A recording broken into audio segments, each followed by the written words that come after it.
ndashaka kuvuga ahantu nk'ahane dukwiriye ubuzima busesekaye cyangwa se igikombe gitewe. Ahambere ni mu gakiza. Agakiza kuzuye gakiza ibintu bine: gakiza ibyaha, gakiza indwara, gakiza ibikomere, kagakiza n'imivumo. Abantu benshi bakiriye agakiza kugira ngo bababarirwe ibyaha gusa, ibindi bice nta kirakogwamo. Hanyuma abayahudi iyo bavuze agakiza baba bavuze mu bice bitatu: umwuka, ubugingo n'umubiri. Nico kimwe na shalom. Shalom iwabo iyo bavuze amahoro si nk'aya mahoro yacu tuvuga hano, oya, baba bavuze kubanye neza n'Imana, kwa marangamutima yawe adakomeretse kandi ubwenge bukora neza, ufite n'amahitamo meza, hanyuma no mu mubiri ufite ibihagije. Nibyo bita agakiza iwabo. Yesu akwiye kuba umwami w'uburyo ukoresha amafaranga yawe n'umutungo wawe. Yesu akwiye kuba umwami w'ubuzima bwo mu mutwe n'imitekerereze yawe. Yesu akwiye kuba umwami w'uburyo ukontorora umujinya wawe. Yesu akwiye kuba umwami w'uburyo uhitamo inshuti. Yesu akwiye kuba umwami w'ejo hazaza, kuko abantu benshi harabahangayikishije. Yesu akwiye kuba umwami w'umuryango wawe. Yesu akwiye kuba umwami w'uburyo uramya Imana no gukorera Imana kwawe. Hari abantu baza mu rusengero ari nk'ubuhungiro. Hari abantu meruka kwigisha, mbona umuntu usinziriye umunsi wa mbere, umunsi wa kabiri nigisha asinziriye, no ku munsi wa gatatu. Baza pasiteri, uriya muntu afite ikihe kibazo? Ambwa turiya twamuhaye uruhusha rwo gusinzira. Umugore we ni isasu, ahantu honyine ashobora kuryama agasinzira ni mu rusengero. Twaramurese rwose kuko tuzi ikibazo cye, wajya asinzira mu rusengero. Ntabwo abantu bose baje hano baje gukizwa, hari n'impunzi dufitemo hano. Twebwe mumbwiza ukuri, mubona ibintu byaratumariye iki? Ntibyatwigishije kuvuga neza, ntibyatumye tugira ngo duhage byibuze. Ibi bintu tumaze mu iyi myaka byatumariye iki? Mubona agakiza karatumariye iki? Ntibyatumye dukundana. Abantu batuzaniye iyobokamana batubesha Imana, natwe tubabesha ko tuyakiriye, bibaye kimwe kwa kimwe. Ngwiza ukuri, ibyago wagira mu buzima nuko Imana yava mu ruhande rwawe, kandi umugisha wagira nuko Imana yari kumwe nawe. Iyo umuntu yasizwe akabona Goliyati, akabona intare, akabona idubu, ahita abona ubuhamya bw'ejo hazaza, ahita abona indi ntera Imana igiye kumuzamuramo. Ikintu twazize ni ukudasigwa gusa. Iyo wasizwe amaso arahinduka. Bibiliya iravuga ngo uburetwa buzamagwa no gusigwa.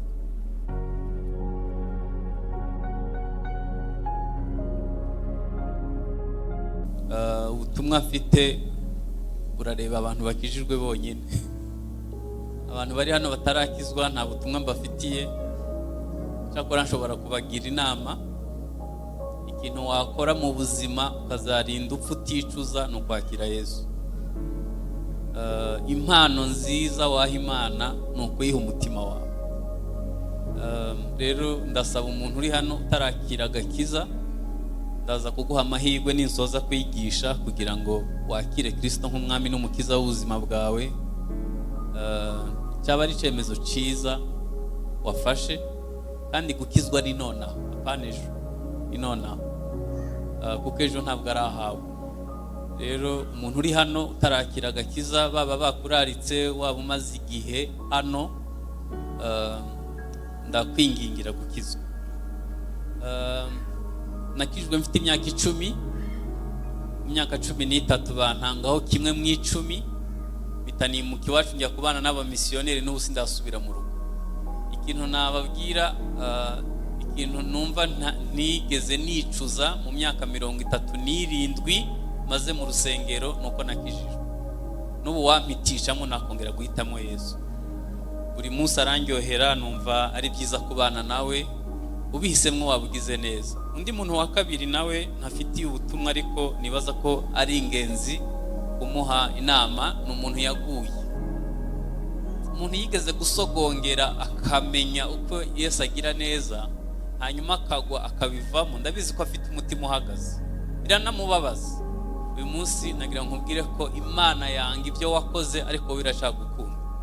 Uramutse wakiriye Kristo ukiyunga nawe, niba wibuka umugani w'umwana w'ikirara, Bibiliya avuga ngo yisubiyemo, aravuga ngo nta mpamvu yo gusangira n'ingurube, ngiye gusubira kwa data. Nubwo atampa kuba umwana nkaba umugaragu, byibuze nkabona uko njya, byaba bihagije. Ariko ntabwo ariko byagenze. Se yamurebye akiri kure, araza amugwa ku bitugu, ararira, ategeka ko bamwambura ubushwambagara, bamwambika imyenda myiza.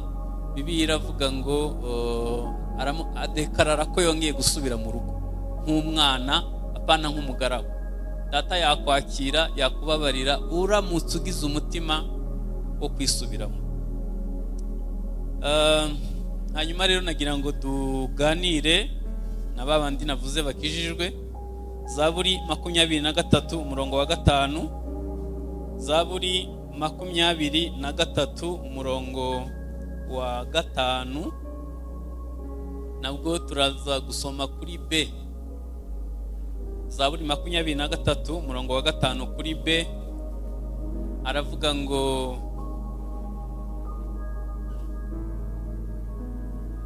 unsize amavuta mu mutwe, igikombe cyanjye kirasesekara. Amen. Niyo mwabonye Zaburi 23 umurongo wa 5, unsize amavuta mu mutwe, igikombe cyanjye kirasesekara. Tugiye kuganira kubaho ubuzima burimo umusesekara, cyangwa se kugira igikombe cyuzuye kugeza ubwo gitemba. Kubaho ubuzima busesekaye, igikombe cyanjye kirasesekara. Iyo bavuze gusesekara, ni ibintu byuzuye bikageza igihe biseseka inyuma. Abakatolika babyita gusenderezwa, twebwe tubyita kuzura umwuka wera. Twifuza abakristo dukwiye kubaho ubuzima burimo umusesekara. Iyo bituzuye biba bigoranye. Ni byiza ariko biba bituzuye neza. Dukwiye kugira igikombe cyuzuye amavuta kigatemba, cyangwa se Imana yifuza ko tubaho ubuzima burimo umusesekara. Dawidi ni umuhamya w'ibi ngibi mvuze. Urebye aho yatangiriye n'ubuzima yabayeho, ni umuhamya, kandi ni nawe mwanditsi w'Izaburi. Ibyo yavuga byari ubuzima bwe. Iyo umuntu avuga ubuzima bwe rero, ushaka bamutega amatwi kuko abavuga ibyamubayeho.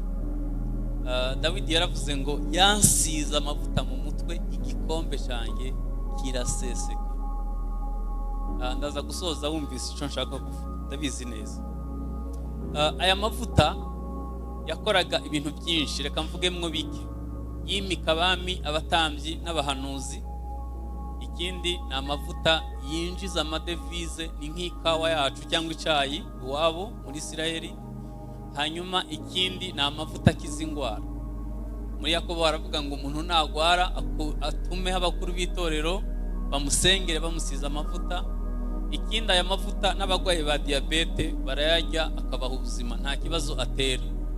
Hanyuma ikindi yomora ibikomere. Yomora ibikomere uko baba mu butayu burimo amabuye bahora bakomereka. Uri mu rugendo wese bafite agacupa k'amavuta, abazi ko nakomereka ayasiga hakomeretse agahita hakira. Nugira amahirwe yo kubona amavuta yerayo ari pire, uzayasiga ahantu hakomeretse, ndabizi kuzakira. Ni amavuta nyene yomora ibikomere. Subira inyuma ho gatoya. Iyo umuntu akijijwe ahinduka umwami n'umutambyi mu bwami bw'Imana. Iyo usizwe uhinduka umwami n'umutambyi mu bwami bw'Imana. Hanyuma iminsi yose umuntu amara mu isi abafashe igihe mu ntambara, amavuta aratwomora. Hari igihe tuza hano dufite ibikomere by'ibyo twahuye nabyo higiriya, twaza mu rusengero Imana ikomora ibikomere byacu. Yesaya 61 haravuga ngo yaje kuvura imvune z'umutima no gutangaza umwaka w'imbabazi. Yesu ntakiza ibyaha gusa, akiza n'umutima ukomeretse. Ntabwo nshaka kuvuga ku bikomere uyu munsi. Ndabizi ko abenshi bahuye nabyo mu buryo bumwe cyangwa mu bundi, haba mu muryango, haba muri sosiyete, cyangwa mu byaremwe, cyangwa se ibidukikije. uyu munsi nashaka kuvuga ku gikombe cyuzuye kigasesekara cyangwa kubaho ubuzima burimo umusesekara. Ndashaka kuvuga ahantu nk'ahane dukwiriye ubuzima busesekaye cyangwa se igikombe gitewe. Ahambere ni mu gakiza. Agakiza kuzuye gakiza ibintu bine: gakiza ibyaha, gakiza indwara, gakiza ibikomere, kagakiza n'imivumo. Abantu benshi bakiriye agakiza kugira ngo baba bari ku ibyaha gusa, ibindi bice nta kirakogwamo. Hanyuma abayahudi iyo bavuze agakiza baba bavuze mu bice bitatu: umwuka, ubugingo n'umubiri.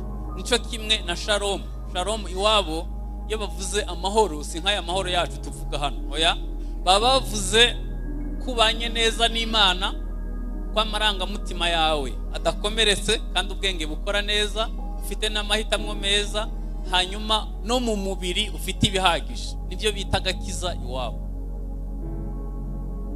Kuba twarakijijwe, gukizwa no gutsindishirizwa nta ruhare rwacu rurimo, n'ubuntu Imana itugirira. Icyo dukora gusa ni ukwakira ubwo buntu Imana yatugiriye. Ariko gukizwa ntabwo bigarukira ku gutsindishirizwa gusa. Pawulo yatangiye avuga ngo nshaka gukora icyiza, ikibi kikantanga imbere, ikibi nanga kikaba ari cyo nkora. Uko yakomeje gutera intambwe mu gakiza, yaravuze ngo sinjye ukiriho, nikisaba muri njye, napfanye nawe nzukana nawe. Yigeze kuvuga ku mirimo 16 ya kamere, ariko hepfo uko yakomeje gutera intambwe mu gakiza avuga n'imbuto z'umwuka. Hanyuma amaze guhishurirwa Kristo cyane, yaravuze ngo ndamarana kugira ngo mfate icyatumye mfatwa na Kristo Yesu. Sinzaruka ntageze ku mpera y'umuhamagaro wanjye, kandi kubw'ibyo nahishuriwe. Ibindi byose mbifata nk'ibidafite icyo bivuze. Iyo urebye iby'isi umwanya bifite mu mitima yacu, uhita ubona ko agakiza kacu katuzuye. Ntabwo twasobanukiwe agakiza icyo bivuze. Abisirayeli bari mu bunyage, Imana yarababwiye ngo nzabagarura mu gihugu, kuri bo byangana n'agakiza, hanyuma n'inzitiro zanyu zizitwa agakiza. Hari igihe umuntu atangira, niba mwarasomye agatabo k'umutima w'umuntu, atangira inyamaswa zihunga, agatangira kubana n'Imana, ariko hari ubwo ubutatu bugera igihe bukaza mu mutima we n'urukundo rw'Imana rukamuzenguruka. Aho hantu ugeze hari abandi baharenze kure. Abantu benshi bakiriye agakiza kugira ngo baba bari ibyaha, ariko ntibakiriye Yesu nk'umwami w'ubuzima bwabo. Hari ibyo twita ibyumba by'umwijima, ahantu umuntu aba afite Yesu atarigarurira kandi yarakijijwe. Yesu akwiye kuba umwami w'uburyo ukoresha amafaranga yawe n'umutungo wawe. Yesu akwiye kuba umwami w'ubuzima bwo mu mutwe n'imitekerereze yawe. Yesu akwiye kuba umwami w'uburyo ukontorora umujinya wawe. Yesu akwiye kuba umwami w'uburyo uhitamo inshuti. Yesu akwiye kuba umwami w'ejo hazaza, kuko abantu benshi harabahangayikishije. Yesu akwiye kuba umwami w'umuryango wawe. Yesu akwiye kuba umwami w'uburyo uramya Imana no gukorera Imana kwawe. Hari abantu baza mu rusengero ari nk'ubuhungiro, akiyumva neza gusa ari mu rusengero, tukagira ngo akunda Imana, kumbe hariya nyene biba bimeze nabi. Hari ahantu mperuka kwigisha, mbona umuntu usinziriye umunsi wa mbere, umunsi wa kabiri nigisha asinziriye, no ku munsi wa gatatu. Baza pasiteri, uriya muntu afite ikihe kibazo? Ambwa turiya twamuhaye uruhusha rwo gusinzira. Umugore we ni isasu, ahantu honyene ashobora kuryama agasinzira ni mu rusengero. Twaramurese rwose kuko tuzi ikibazo cye, wajya asinzira mu rusengero. Ntabwo abantu bose baje hano baje gukizwa, hari n'impunzi dufitemo hano bahungiye mu rusengero kuko iwabo bimeze nabi. Yesu akwiye kuba umwami wa buri gice cy'umubiri wawe, ingingo zawe n'uburyo zikora. Hari igihe umuntu avuga ati umva ngewe ururimi rwarananiye, akagera igihe akiyakira, cyangwa se akatwemeza ko ari umunyamujinya ariko ameze aho hantu, naho Yesu yahakora. Umunsi agakiza kavuye mu gice cy'imbere cy'umwuka kakagera mu gice cy'ubugingo, hari ibintu bizajya ku murongo. Bibiliya tubwiye ngo yansize amavuta mu mutwe, igikombe cyanjye kirasesekara. Hari abantu bageze kure mu gakiza, bafite umubano ukomeye n'Imana bitewe n'imibanire bagirana nayo. Abisirayeli nkunda ubuzima babaho, n'abadakijijwe abari muri Judaism ni imfura kuturusha, kubera ko ibintu byose Bibiliya ivuga byose barabikwereka ku butaka. Iyo bavuze ngo Isirayeli uzajya uhage, bahinga ku buso bungana na 30%, ahandi hose ni ubutayu, ariko barajya bagahaga bagasagurira Uburayi na Amerika. Twebwe ubutaka bwacu buratukura kandi dusenga, tugusha imvura amezi 9 iduhaze cyane, bo bambara umwaka wose, mu mwaka imvura igwa ukwezi kumwe, ariko barahaza kuko Imana yabavuzeho ngo bazajya bahage. Iyo bavuze ngo Isirayeli imiryango izahora ikinguye ku manywa na nijoro, bakira ba mukerarugendo 3 miliyoni n'igice buri mwaka. Imiryango ihora ikinguye ku butaka, mu kirere no mu mazi, niko Imana yavuze. Iyo bavuze ngo Isirayeli uzaba umutwe ntuzaba umurizo, nabambere mu gisirikare, nabambere mu butasi, nabambere mu buhinzi, nabambere mu ikoranabuhanga, na Amerika ivyigeraho 65% bikorwa n'Abayahudi. Nibo batwaye ibikombe bya Prix Nobel 65%. Twebwe mumbwiza ukuri, mubona ibintu byaratumariye iki? Ntibyatwigishije kuvuga neza, ntibyatumye tugira ngo duhage byibuze. Ibi bintu tumaze mu imyaka byatumariye iki? Mubona agakiza karatumariye iki? Ntibyatumye dukundana. Abantu batuzaniye iyobokamana batubesha Imana, natwe tubabesha ko tuyakire, bibaye kimwe kwa kimwe. Nta kintu byamaze. Iyo urebye uko ijambo ry'Imana rivuga, ukareba n'ubuzima tubaho, ubona ari iki bihabanye. Tubizi mu mutwe no mu mpapuro, tuzi kubyigisha no kubiririmba, ariko ntibisa n'ubuzima tubaho bwa buri munsi. Kubera igikombe ntabwo kigeze cyuzura ugiseseka. Dukwiye agakiza bitari yewe muri iyo myaka navuze nkizwa. Iyo wabonaga umurokore, wabaga ubonye umuntu wasiga mu rugo, wasigira boutique yawe ukagenda, ukaba ubonye umuntu wo kwizera. None ubu bari hanze baravuga ngo hagukoresha umurokore, nakoresha utariwe. Kubera iki? Agakiza nikagifite igisobanuro, kuko abantu b'Imana ntibakigira imbuto zijyanye n'agakiza. Yansize amavuta mu mutwe, igikombe cyanjye kiruzura kiraseseka. Ibaze guturana n'abantu nk'imyaka 2 bataze kukijijwe, ukigana n'abantu mu ishuri ntibazamenye kukijijwe, ukaba mu itsinda ry'abandi bantu hamwe wirigwa ntibazamenye kuri mwene data. Ni kubera ko igikombe nyene ntabwo cyuzuye, ntabwo cyasesekaye. Hanyuma aha kabiri dukeneye igikombe gisesekara ni umwuka wera. Umwuka wera iyo yinjiye mu mutima akora umurimo wo kuguhindura wowe, ariko bikagera igihe bikuzura bigasesekara. Muri bukiyera kwa Ezekiyeli yabonye amazi agera mu bugombambari, akazamuka mu mavi, akazamuka mu rukenyerero, agahinduka umugezi wambukwa n'uzi koga gusa. Hari abantu bitunga ibintu bigera mu bugombambari kandi banyuzwa, bumva bageze iyo bajya kuko nta bindi bazi.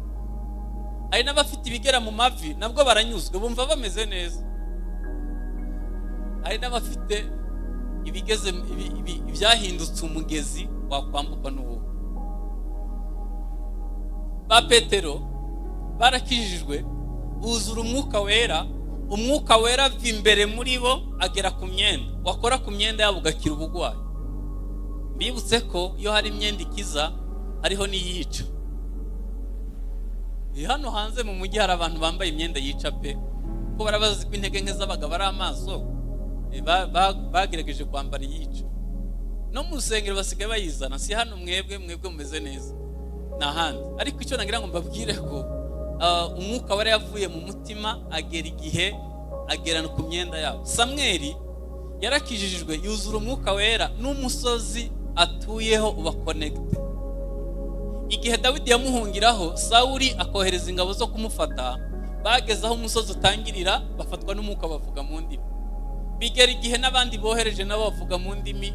Sawuli ahagurukana n'abamurinda aza kwifatira Dawidi, nawe ageze hahandi umwuka aramufata we ahanura yambaye ubusa.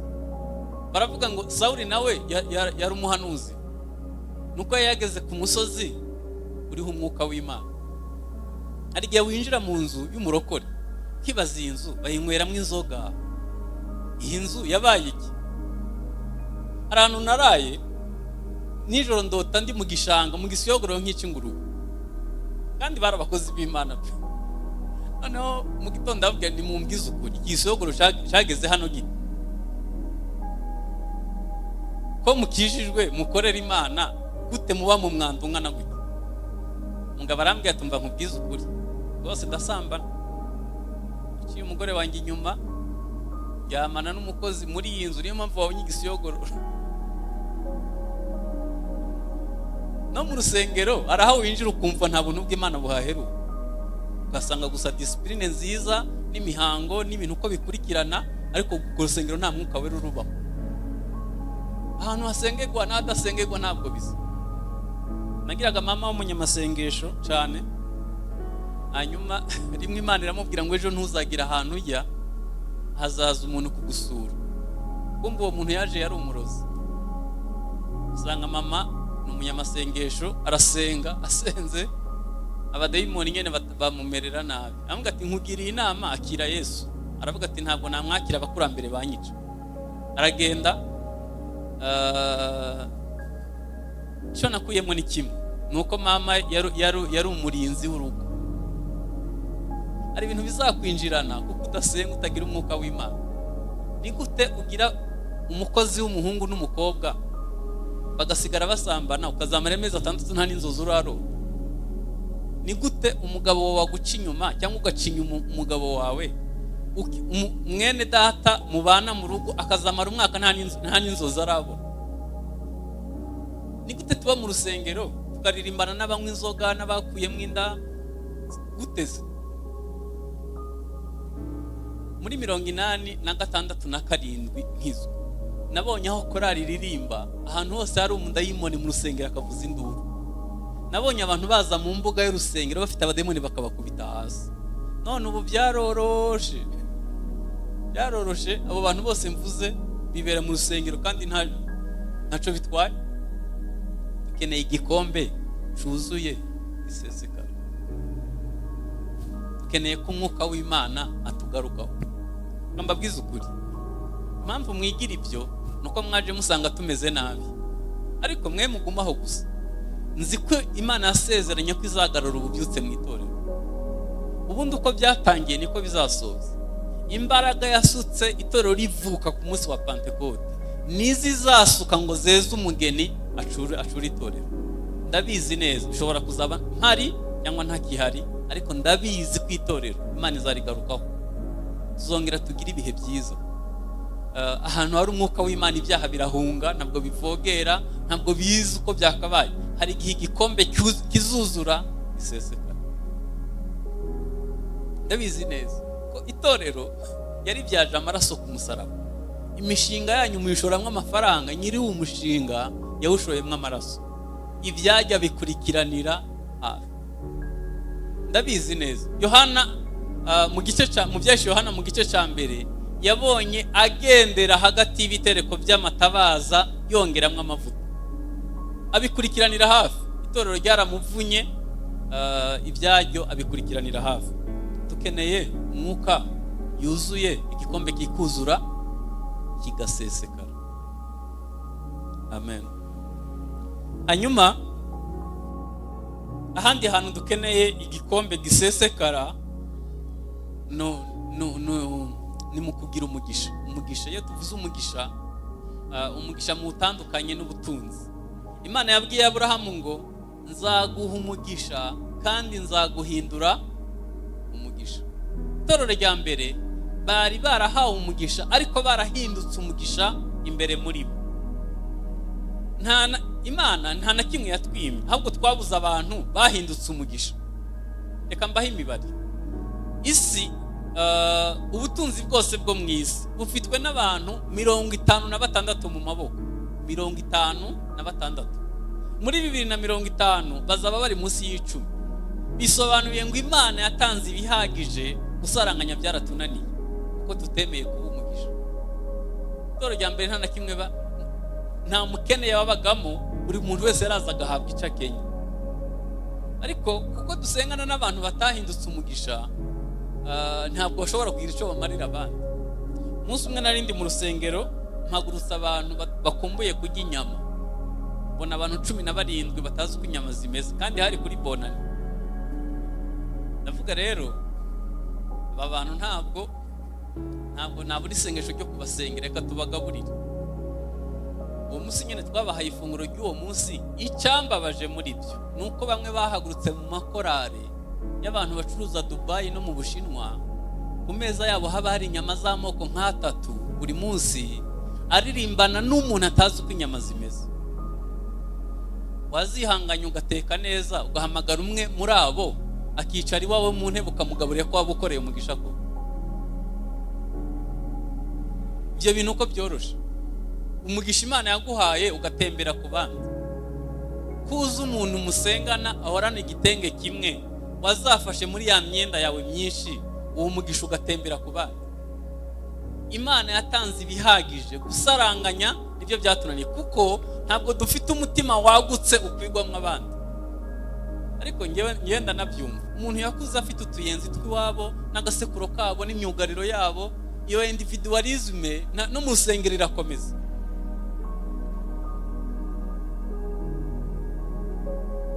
Yansize amavuta mu mutwe, igikombe cyanjye kiraseseka. Yesu yaravuze ayo mavuta akwiye gutembera. Yavuze ngo nari nshonje, nari umushitsi, nari nambaye ubusa, nari mfunzwe, nari inyotewe. Hari abantu bageze ku rwego rwo gutembesha amavuta, batagifasha umuntu umwe. Afata amafaranga menshi akatwara muri Minisiteri y'Ubuzima, kuko aribo bita ku bagwayi, akavuga ngo ngewe muzabamfashirize ntibazigire banamumenya. None niba warananiwe gufasha umuntu umwe, mwene so mwabatijwe mu mubatizo umwe, musangira igaburo ryera, muririmbana muri korali, niba utarafasha umuntu mukorana umurimo w'Imana, uzafasha igihugu ryari? Bara abandi bageze ku rwego amavuta yabo atemba akagera ku bihugu. Imana izakwizera ryari? mu gihe wananiwe kuba uwo kwizerwa kuri bike. Yansize amavuta mu mutwe, igikombe cyanjye kirasesekara. Mu ijuru hari igihe baguha nk'ibitenge bibiri, bagahita bakohereza umuntu wo kugusaba kugira ngo barebe kuri uwo kwizerwa. Ntabwo bapfa gutembesha umugezi gutyo gusa, babanza kureba niba uwo muntu ari uwo kwizerwa. Ugahita utangira gushiramo imibare ukavuga ngo urumva ngo ntabwo byavamo, ngo hanyuma ugashiramo imibare sawa. Mu ijuru bakavuga ati mufunge, ntabwo ari uwo kwizerwa, azahora ahabwa adafite icyo gutanga. Kubera ko niba utari uwo kwizerwa ku dufaranga dukeya n'imyambaro n'ibyo kurya, ubwo waguha ibirenze ibyo bizagenda bite? Nagiye mbona abantu bahawe umugisha ufatika, hanyuma agahita yitukuza ari umugabo atari n'umukongomani kabisa. Ukabona nyene mu ntoki harimo kontakte na telefone, afite iseseme, ukabona rwose yarazamuye ibiciro ngo afite ikise mwaka byara. Afite ikiyese nacu n'igihugu kirakenye. N'igihugu bacu kirakenye, wowe ufite ikise. Musi umwe narindi muri Qatar, hanyuma barambwira ngo ni igihugu itagira umukene n'umwe. N'abasiramu 99 n'ibice 9%, nta mukristo nahabonye. Hanyuma ndababaza, mwabigenje mute ngo mube mufite igihugu kitagira umukene n'umwe? Baravuze ngo twebwe ngo twafasha amahame meza ya Bibiliya abakristo banze gukoresha, hanyuma turayakoresha kandi Imana iduha umugisha. None twebwe tubizi kubiririmba no kubyigisha gusa. Reka mbabwize ukuri, umugisha ntuzigeruza, ntabwo uzigeruza mu gihe tutize gushira mu buzima bwacu amahame y'ijambo y'Imana. Gutanga bizana umugisha kuruta wahita umbwira ngo itoro rya mbere bari bake, ntabwo ari byo. umunsi umwe gusa Petero yabwirije 3,000. Mu minsi ikurikiyeho abwiriza 5,000. Ibihumbi hafi 10 byakijijwe mu mezi makeya, bose babaga hamwe bagasangira ibyabo, umuntu wese agahabwa icyo akenye. Kubera iki? Bari bafite umutima wagutse, barahindutse umugisha. Icyampa tukabera umugisha abandi. Iyo bavuze kuba umugisha, ntubibare mu bifatika. Ni igikorwa Imana ikora imbere muri wewe, ukagira umutima wagutse ukwigwamo abandi. Yabesi yaravuze ngo icyamukama umugisha, ukagura imbago zanjye, ukandinda ibyago ntibimbabaze, kuko yamenye icyo akwiriye gusaba. Bibiliya iravuga ngo Imana imuha ibyo yasabye byose. Ana asaba Imana umwana, yaravuze ngo numumpa nzamukugarurira abo wawe iteka ryose. Abasubije icyifuzo cy'Imana. Imana ari ikeneye umutambyi, Ana nawe akeneye umwana, aravuga ati nta mpamvu yo kumumwima. Hajya wowe wabiguha wabimaze. Ushobora guhaza irari ryawe n'ubwibone bwawe, ariko niba ari byo gukora mu bwami bw'Imana ntabwo ushobora kubikwima. Kubera ko umuririmbyi yarimbye ngo mbe umugende ujyana amazi. Hanyuma iyo tuvuze kuba umugisha, ntabwo ari ukuba umugisha mu rusengero gusa. Imana ifite inyota y'abasore bajya mu gisirikare bakazaba abajenerale bavuga mu ndimi buzuye umwuka w'Imana. Imana ifite inyota y'abantu bazaba abadogiteri bayobowe n'imbaraga z'ubumana. Imana ifite inyota y'abaenjeniyeri baba abanyabwenge bahanitse kandi bafite umwuka w'Imana. Ntabwo umurimo w'Imana ukorerwa hano gusa, oya, umurimo w'Imana ukorerwa ariho hose. Nagiye gusaba visa mu gihugu kimwe, ngeze hafi ya reception mpura n'umuntu usohoka unzi, arambwira ngo uraho pastor, abankozeho ntabizi. Umuntu kuri reception yari yanyumvise, yari yumvise ko ndi pastor. Ninjiye icambere yamaje ngo uri umupastor. Nurumva nari nzi ko aho hantu nyene umupastor atijirayo. Nurumva ngo yanabyumvishe. Hanyuma mfa kudepoza ndataha. Bahise banyima visa kubera iyo mpamvu. Ntabwo bikigezweho kuba pastor, nta nubwo bikigezweho kwitwa missionnaire. Ikigezweho no kujya Sudani uri umu enjeniyeri, ukajya gusana ibyangijwe n'intambara, hanyuma abene igihugu ukababwiriza ubutumwa bwiza, nawe ugacura amafaranga. No kujya muri Central Africa muri mission ya UN, hanyuma ugakora akazi ariko ukaprofita kugira ku bene igihugu ukababwira ko Yesu abakunda. Kuvura, hanyuma abuvura ukababwira ko Yesu abakunda. Dukwiye kuba umugezi utemba. Dukeneye amavuta atemba. Dukeneye amavuta atemba. Yansize amavuta mu mutwe, igikombe cyanjye kiraseseka. Reka mbabwize ukuri, bintera ubwoba iyo mbonye abantu batahindutse umugezi utemba, batahindutse. Isirayeli igira inyanja ebyiri. Igira inyanja ya Galilaya, ikagira n'inyanja ipfuye yo bita inyanja y'umunyu. Yorodani imena amazi mu nyanja ya Galilaya, Galilaya igakomeza igasuka amazi mu nyanja ipfuye. Hanyuma ikibabaje, inyanja ipfuye amazi yose niho yisuka, ariko yo ntitemba. Nta n'ikintu kizima na kimwe kibamo, kuko ni inyanja ipfuye nyine. Nta nubwo yevapora, ntabwo bibaho. Ni inyanja ipfuye, ihora yakira idatanga. Bigereranywa n'umukristo aba mu rusengero, ubuzima bwe budahinduka, atarahindutse umugezi utemba, agahora yakira indirimbo zose baririmbye hano, ubuhamya, ubuhanuzi, abigisha bose, agahora yakira gusa, akazamara umwaka atazanye umuntu n'umwe kuri Yesu. Ahandi hantu dukwiye umugezi utemba ni mu kubwiriza ubutumwa bwiza. Yesu yaravuze ngo muzahera i Yerusalemu ni Yudaya ni Samariya kugera ku mpera y'isi. Ndabizi ko Nyamagabe abantu bose ntibakijijwe. Kuba hari itorero ringana nk'uko tungana, byara amahirwe ko duhindura Nyamagabe tukavuga ngo ubwami bwawe buze. Ariko hari abantu batahindutse umugezi utemba. Reka mbabwire imibare. Isi tuwe na miliyari 8, abantu bamaze kumva izina rya Yesu byibuze rimwe mu matwi yabo ni miliyari 2 gusa. Dufite miliyari 6 ku isi bakeneye kwakira agakiza batarumva n'amakuru ya Yesu. Muri izo miliyari 2 ama eglise evangelique abavutse ubwa kabiri ni miliyoni 500 gusa. Hanyuma kandi no muri zo murabizi ko arimo abatarakizwa neza nubwo basengera mu bavutse ubwa kabiri. Isi ifite inyota, ibisarurwa ni byinshi, abasaruzi nibo bake. Dukeneye abantu bahindutse umugezi utemba bashobora kuzana abandi kuri Kristo. Umva rero mbabwira ikindi kibabaje, amatorero ya Gikristo irigerageza kohereza abamisiyoneri, amafaranga yose binjiza 97.3 akora mu rusengero, bagura ibyuma bakubaka insengero nibigaruka gukora iwabo. Amafaranga ajya muri misiyo kuza kubwiriza za miliyari 6 ni 0.3. Subiremo, ntabwo twahindutse kuba umugezi utemba. Muri miliyari 8 zituye isi, abamaze kumva izina rya Yesu ni miliyari 2, ushizemo abantu bose bafite icyo bazi ku izina rya Yesu. Muri bo ama eglise evangelique abavutse ubwa kabiri, aba Pentecote ni miliyoni 500 gusa. None ubu twicaye hano dukora iki?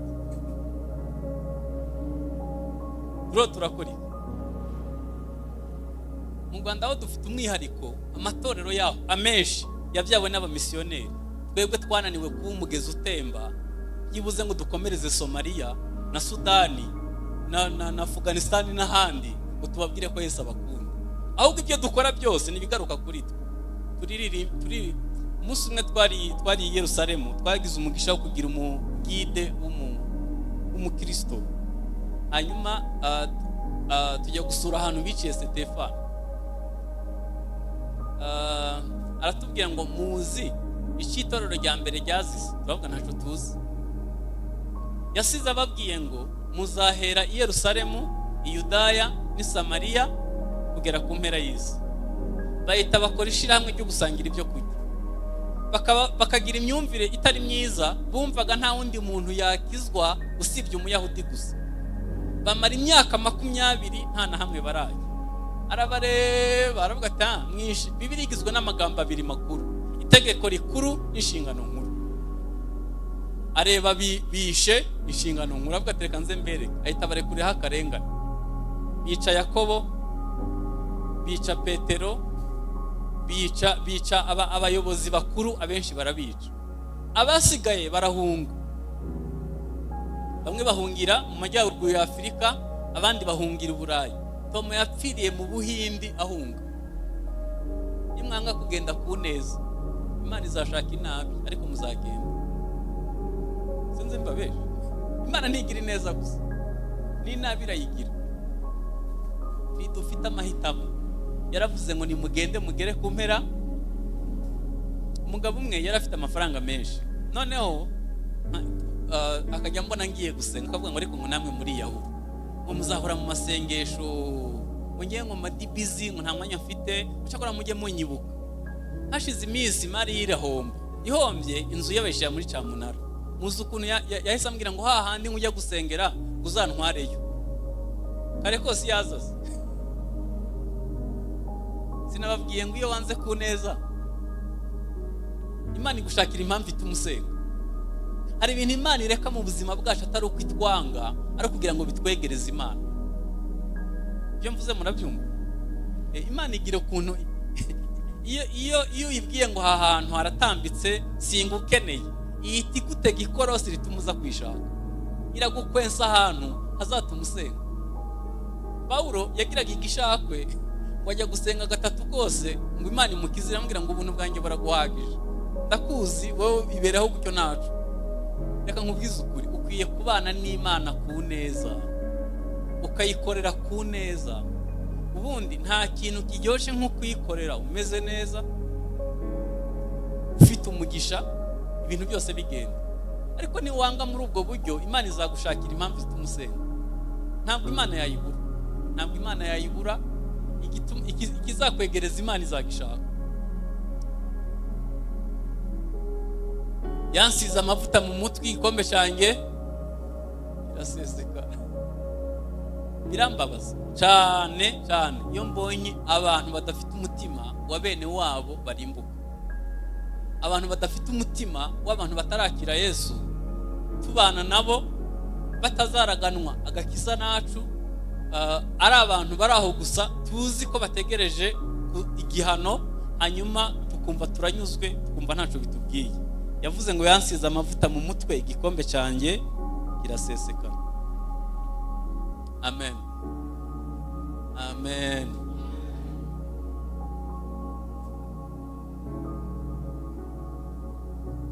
Tukwiye kubaho ubuzima busizwe, ntibigarukire ku gusigwa kw'imbere, bikaza inyuma bigahinduka igikombe cyuzuye kigaseseka. Reka mbabwize ukuri, umugisha dushaka Imana izawuduha kuko igambiriye ko ubutumwa bwiza bugera kure hashoboka. Abongereza bavumbuye umugabane wa Amerika, hanyuma basanga ubuzima bwaho burakomeye, batangira gusenga, bakora ikindi kintu cyiza, bohereza abamisiyoneri. Imana ibasezeranya umugisha kugira ngo ubutumwa bwiza bugere ku mpera y'isi. Indege ya mbere yakozwe yatwaye abamisiyoneri. Imprimere ya mbere yakoze Bibiliya. Nubwo urubyaro rwabo barimo kwitwara uko bashatse, ariko barabizi ko bari kurya umugisha basekuru bakoreye. Nuko bahindutse kuba umugezi utera.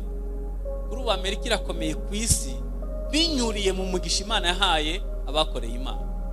Twebwe Imana yaduha umugisha wo kumarika niba tudafite umutima wagutse ukwigwamwo abandi. Dawidi yavuze ngo yansize amavuta mu mutwe, igikombe cyanjye kirasesekara.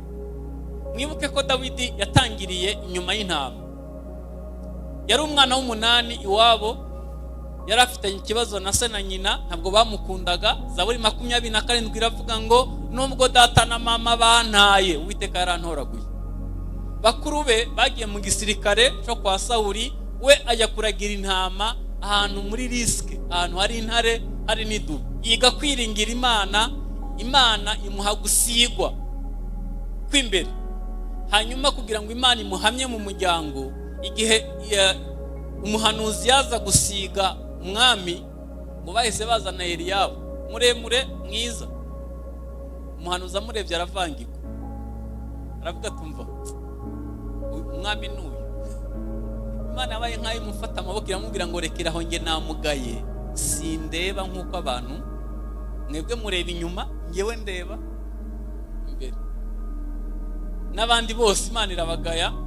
Bigera igihe umuhanuzi Samweli abaza Isayi ngo nta wundi muhungu ufite. Kuri we yumvaga barangiye ko hari hasigaye akana kari mu ntama atemera atanakunda. Byageze igihe umuhanuzi aramubwira ngo nkurahiye Uwiteka, sindi bujye sindi bunywe ako nako kataje. Karaza kagitungukiriya. Imana ibwira umuhanuzi ngo nahaguruke mu cyubahiro amusuke y'amavuta, niwe Imana itoranyirije kuyobora ubwoko bwa Isirayeli. Kwe yarasizwe, ubwo nyene yasizwe aho batamureba, noneho yarasigiwe imbere ya bene se. Mu gihugu cyose cya Isirayeli, umwana w'imyaka 16 bashatse umuntu usizwe ashobora gucuranga, abadayimoni bagahunga. Bateye umwami ngo bashakisha mu gihugu hose, basanga Dawidi bamuvuzeho ibintu 7. N'umugwanyi aritonda, Uwiteka ari kumwe nawe, bamuvuzeho ibintu byinshi. Bamujyana kwa Sawuli. Kwa Sawuli ntabwo yarapfuye kujyayo, yaragiye gufata igisekuru, kubera ko ntabwo wayobora ubwami utarabayeho, ntabwo byashoboka. Ntabwo wabuze uko bitwara. Imana mutwaye ngo ajye gufata igisekuru yiguka abami babaho. Hanyuma aracuranga, abadayimoni barahunga. Sawuli ngo aramukunda, amugira uwumutwaza intwaro. Nyuma yaho yaje kwica Goliyati mutagira ngo yari umuntu yoroheje. Yapima 3 metero ujya hejuru, yari afite igituza gikwiza hafi metero 2, yari yambaye ikoti ry'ibyuma ripima ibiro 70, icumu rye udashizemo igiti ririmo ryapima ibiro 7. Yari umugabo uteye ubwoba, yarahaguruka akavuga ngo Abisirayeli mwese muri imbwa, bagahita bajya mu myobo iminsi 40. Dawidi aje yumva Goliyati atuka ingabo z'Imana, amavuta ahitarakora. Erega nuko mwaje musanga dusinziriye, ariko ari umunsi amavuta azakanguka. Amavuta azakora. Yasize amavuta, igikombe cyanye kiraseseka. Amavuta azakora. Aravuga ati ariko uyu muntu utuka ingabo z'Imana ni muntu ki? Amenya ibanga ko atakebwe. Bivuze ngo Imana ntiri mu ruhande rwe. Ibyago wagira mu buzima nuko Imana yava mu ruhande rwawe, kandi umugisha wagira nuko Imana yari kumwe nawe. Nubwo waba ucishwe bugufi, nubwo baba batakuzi, nubwo ubuzima bwaba butagenda neza, upfa kuba gusa warasizwe, Imana iri mu ruhande rwawe. Umunsi umwe amateka azahinduka, ndabizi neza. Hanyuma bamugeza kwa Sawuli. Sawuli arakareba, akana k'imyaka 16, abakomando bari kumwe nawe bananiwe, bamaze iminsi 40 mu mwobo. Avuga ati mwana wanyu nteye umubabaro, uriya mugabo ni umunyentambara, ni umujenerali yabigize umwuga, ntabwo wajya kurwana nawe. Aravuga ati nyakubahwa, reka nguhe ubuhamye. Iyo ndagiye intama za data, akaza idubu, akaza n'intare, ndabikubita nkabyambura umwana w'intama. Sawuli arakanguka ko yasanze mu bakomando bamurinze ntawigeze yica intare. Ari ibintu dukwiye guha ubuhamya. Imana yabanye nawe ahashize. Imana yabanye nawe ahashize. Na Goliyati ashobora gupfa nka kimwe cyo mu bindi byapfuye. Umuririmbyi yaririmbye ngo bariyo migisha bizagutangaza ukuntu ari myinshi. Nawe ujye wicara wiha ubuhamya. Ibigerageza ufite si byinshi ukurikije ibyo waciyemo, kandi Imana yagutabaye ahashize yacari Imana yawe. Wowe gusa ukomeze gusiga amavuta yagumane, ndabizi ko Imana izakugirira neza. Sawuli akora irindi kosa, aravuga ati reka ngutere inkunga, nkwambika ikoti ry'ibyuma n'ingofero n'inkweto, nguhe n'inkota yanjye basujye kugwana. Dawidi azamuye akaguru yumva ntibivamo, ntabwo yari yitoje kugwana byambaye. Aravuga ati mwana wari ukoze, ariko ndagwanisha ibyo namenyereye. Afata inkoni ye n'umuhumetso aragenda. Naje kumenya ko impamvu imyenda ya Sawuli yananiye Dawidi nuko yamwambitse ibyo yatsindanywe amaranye iminsi 40 mu mwobo. Iyo biba bikiza, kuko bitagiye gukiza Abisirayeli mbere Dawidi ataraza. Arige twambika abandi ibyo twatsindanye, tukabwira abandi urukundo ntago tugira, tukabwira abandi gusenga tutayaherukamo, tukabwira abandi gutanga uro munyabugugu. Ibitaragukijije nta wundi muntu byakiza. Hakora amavuta, ntabwo hakora imihango. Imbere ya Goliyati ntabwo hakora imihango, hakora amavuta. Aragenda aramwica, amwishe, ubwo niho ndavuga igikombe gitemba. Muhera aho yahereye. Amwishe, bari bamusezeranije ibintu bitatu. Umuntu azica Goliyati, Sawuli azamushingira umukobwa we, inzu ya se ntizongera gusora, icya gatatu bazamuha ubutunzi bwinshi. Dawidi baje kumushingira umukobwa wa Sawuli, ariko Sawuli kuko batamuririmbiye, ishari rirazamuka, aravuga ngo nzamumushingira b'umutego. Kandi koko nyuma y'iminsi nk'itatu gusa yahise ata umugeni arahunga. Yamaze imyaka 10 mu buvumo bwa Duramu, buri haruguru y'inyanja ipfuye, ahantu hataba amazi. Kera mu guhamba bafata imirambo bakayinjiza mu buvumo, ntabwo bacukura kuko ni ku rutare mu mabuye, bayinjiza mu buvumo. Dawidi yigeze avuga ngo Sawuli yantuje mu buvumo hamwe n'abapfuye. Ikintu gitangaje rero, kubera ko yasizwe aho hantu muri ubwo buvumo, ahantu hagoye, niho yandikiye zaburi nyinshi. Bagenda abantu babana n'Imana, niyo banyuze mu gikombe cyitwa bahindura ahantu h'amasoko. Petit frère ni inshuti yanjye yambwiye akantu ejo kankoze ku mutima. Yarambwiye ngo intare siyo nyamaswa iz'ubwenge kuruta izindi mu ijambo, si nayo nini kuruta izindi nyamaswa. Ariko kubera iki Yesu yigereranya n'intare? Intare ibonye elefa, imbogo n'inzovu, ihita ibonye ranch ya saa sita. Nabwo ati mbonye ibyo kurya bya saa sita. Ntitega ubwoba n'ukuntu inzovu ingana, yibonamwo ibigira ibuye. Iyo umuntu yasizwe akabona Goliyati, akabona intare, akabona idubu, ahita abona ubuhamya bw'ejo hazaza, ahita abona indi ntera Imana igiye kumuzamuramo. Yona ntabwo yamizwe n'umukeke cyangwa ifi ntoya, yamizwe n'ifi yitwa barene, ipima toni 150. Mu nda hayo hangana na hano mu rusengero. Ariko nagamba mbabwire ko ubunini bw'inda y'ifi nibwo bunini bw'ivugabutumwa Yona yakoze. Yaravuze ngo hasigaye iminsi 40 igihugu gikirizwa umunsi umwe n'inyamaswa ziriyiriza. Ubunini bw'ikigeragezo nibwo bunini bw'umugisha.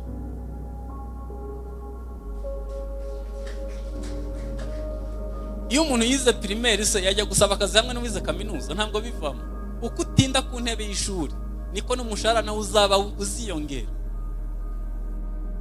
Abantu b'Imana iyo basizwe bagira amaso atagarukira kuri Sawuli, atagarukira ku ntare gusa n'idubu, ahubwo areba hirya. Yesu yarengeje amaso umusaraba, abona ibyishimo Imana yamushize imbere, ntiyita ku isoni z'umusaraba. None ubu amavi yose arapfukama, indimi zose zihamya ko Kristo ari Uwiteka. Ikintu twazize ni ukudasigwa gusa. Iyo wasizwe amaso arahinduka. Bibiliya iravuga ngo uburetwa buzamagwa no gusigwa. Umunsi haje gusigwa, umunsi amavuta yatembye, uko amaso yacu areba bizahinduka. Nimurebe ubutaka butukura, ushobora kuzabona abana basizwe bakamenya ko munsi harimo diyama tutari tubizi. Ntabwo smartphone yakozwe n'abarokore, na Google ntabwo yakozwe n'abarokore, n'abantu gusa Imana yahaye ubwenge. Twebwe urubyiruko rwacu ruzamara iki? Turakijijwe, dufite n'umwuka wera. Urubyiruko rwacu niki ruzavumbura baza? Ntabwo umwuka wera agarukira kuririmba hano mu rusengero. Oya, dukeneye abantu bafite ubwenge, dukeneye abantu barenga iby'isi igenderaho, bakagira ihishurirwa riva ku Mana, hanyuma ibyo bikazana ubwami bw'Imana mu isi. Bitari ibyo, isi izatugenera uko tubaho, izadutekerereza ibyo ishaka, kandi dufite byose ntacyo Imana yatwima, kubera ko ntidusizwe gusa, ntabwo dusizwe. Hanyuma reka soreze kuri Dawidi. Amavuta yaratembye. Nyuma yaho muri ubwo buvumo bwa Duramu, abantu bamusanzeyo bari imfubyi, abahigwa, abanyamadeni, abafite intimba mu mutima, n'abinuba. Izo nshuti yagiraga nta muri lisansiye, nta mucuruzi, nta muntu muzima ari kumwe nawe. Ariko leadership aho ibera nziza, ndavugiye gikristo, abo bantu bacishwe bugufi bameze gutyo yarabatereninze, abahinduramo ingabo zikomeye za Isirayeli. Umunyantege nke muri bo agatsinda abantu 100, umunyambaraga agatsinda abantu 1010. Kugeza uyu munsi nta musirikare wo kwisi arapfa kubishobora, nubwo bafite ikoranabuhanga. Bibiliya iravuga ngo mu minsi y'imperuka, mu gihe cy'ingoma ya Mesiya, umunyantege nke azamera nka Dawidi, umunyambaraga azaba nka marayika w'Imana, cyangwa ububyutse bukaza nk'ihari. Ntazongera kubona abantu bazamuka imisozi buzuye ubuntu bw'Imana, bagira ihishurirwa, ubuzima bugahinduka. Hanyuma Imana ibonye ko ari uwo kwizerwa, yashoboye guhindura abo bantu. Imana ihita imuha imiryango 2, arayiyobora. Imana ibonye ari uwo kwizerwa, imuha igihugu cyose. Igihe yayobora igihugu, yaricaye abantu bazagira umugisha wo gusura mu Isirayeli. Mu myaka 3000 ishize, Dawidi mu nzu ye harimo tuwarete ya siyeje. Mwumva ukuntu yari umuntu uzi ubwenge. Dawidi yari umunyabwenge, yari azi gusiga icyo bivuze. Igihe isanduku y'isezerano yataha,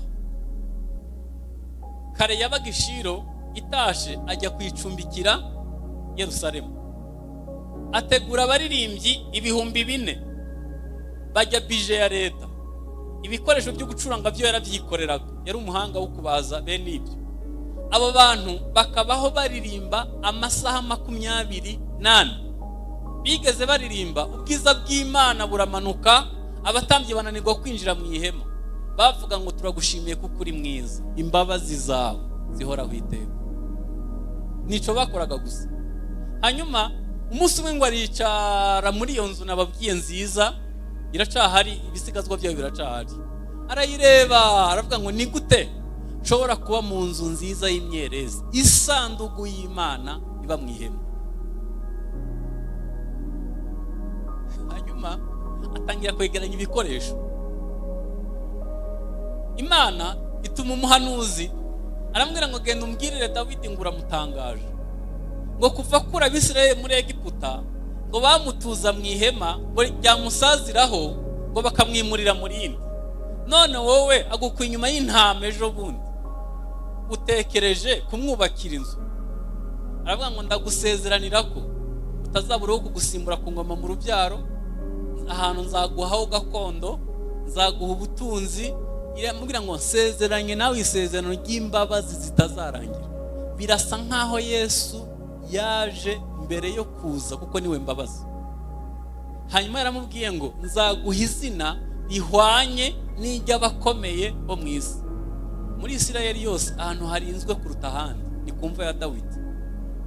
Hari abatambyi bahahora amasaha 28 basenga, kubera ko yamusezeranije izina rihwanye n'iry'abakomeye bo mu isi. Indi miryango yose yari ibagiranye, ariko umuryango wa Dawidi, umuryango w'Abayuda uracahari. Erega nta nubwo umugisha uzagarukira kuri twe.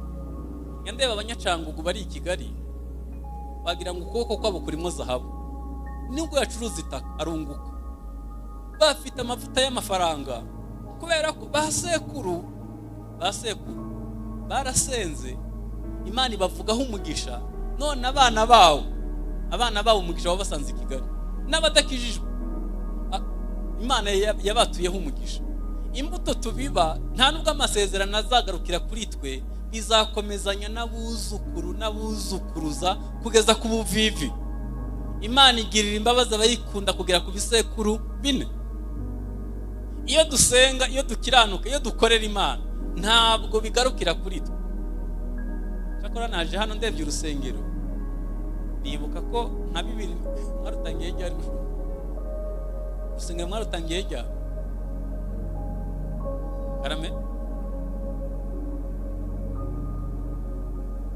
2010, 2019, 2016. Nibuka ko muri 86 na 7 nkizwa twubaka urusengero turi abantu 30 batambaye inkweto. Twabigenza gute?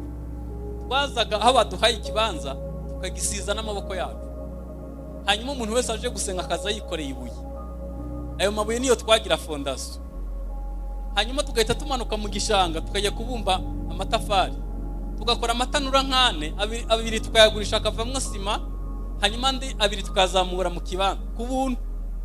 Abafundi bazi kubaka bakavuga ngo tuzakora ibyumweru 3 iwacu, icyumweru kimwe tuzagitangaho icacumi.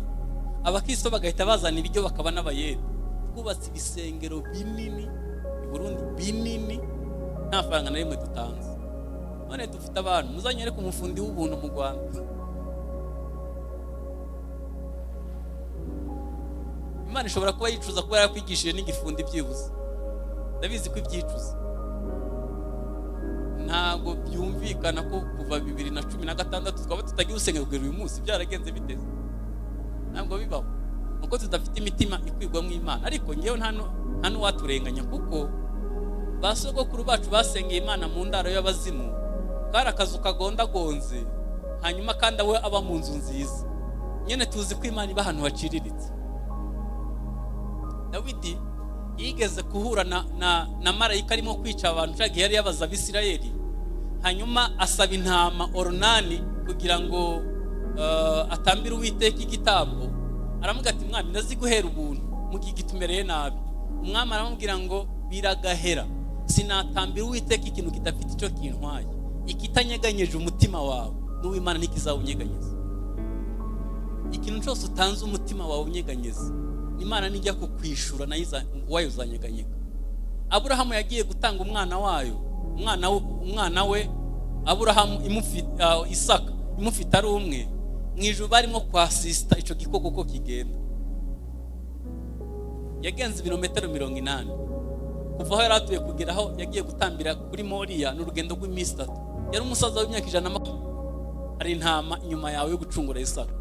Imana iravuga ngo ntabwo umuntu yampiga ubwo atanze umwana we ari ikinege, nanjye ngiye gutanga uwanjye. Reka ngubize ukuri, ntabwo dukwiye gukinira muri ibi bintu. Ababikoze neza byabahesheje gusigwa, byabahesheje umugisha, hanyuma babikinyemo ntaco bungutse. Reka ngaruke kuri David. Mu nsengero zabayeho zihenze zitazongera no kubaho. Mu rusengero David yasize yegeranyirije ibikoresho. Nta nzu ku isi izaboneka ihenze nk'ubwo rusengero. Hagati y'itafari n'irindi harimo zahabu.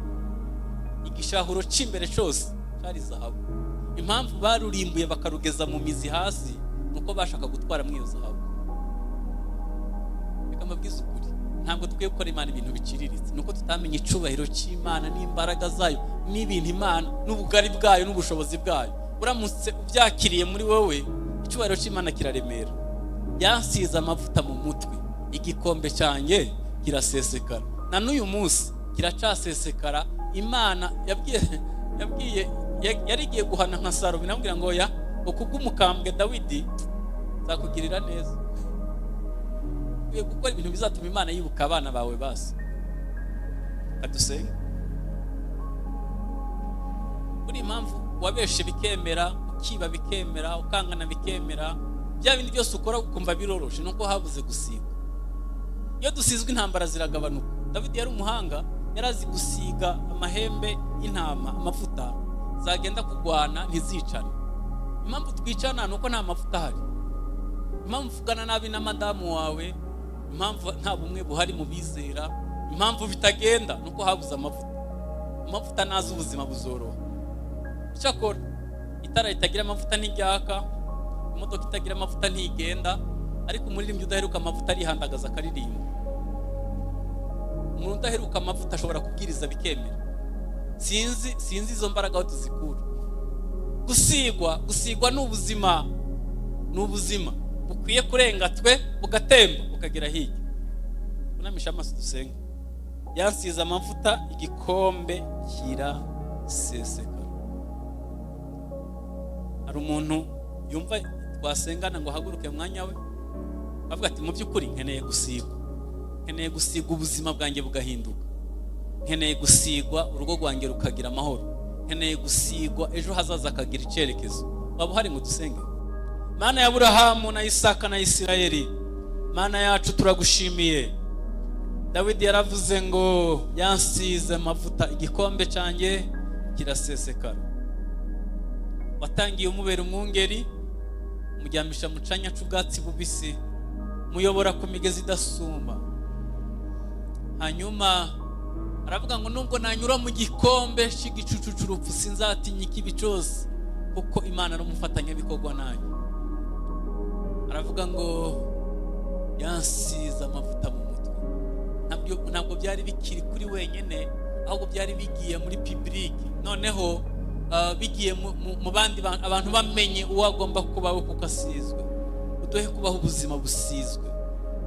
Mana, uduhe kubaho ubuzima busizwe.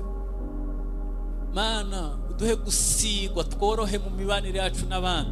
Uduhe gusigwa tugukorera ibintu bitavunanye. Abantu benshi baruhiye mu nzu yawe, bagukorera bimyoza, bagukorera badafite amahoro. Twifuza kubaho ubuzima busizwe. Duhe kubaho ubuzima busizwe. Mwami, uzabukoze mu izina rya Yesu.